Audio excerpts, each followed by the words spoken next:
meeting began, one of the industry colleagues, who shall remain nameless like everybody else, thanked us for attending. He then gave the floor to a man who only introduced himself by first name and gave no other details about his personal background. I think he was the owner of the residence, but that was never confirmed. He briefly praised all of us for the success we had achieved in our industries and congratulated us for being selected as part of this small group of decision makers.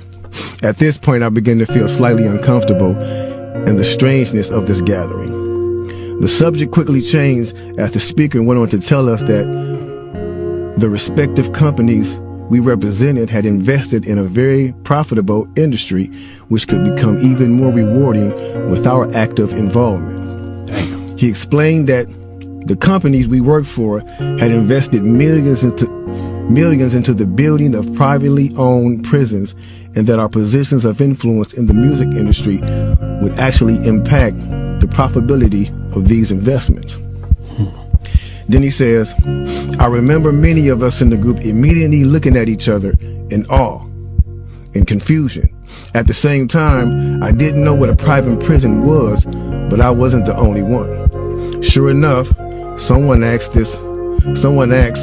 what these prisons were and what any of this had to do with music.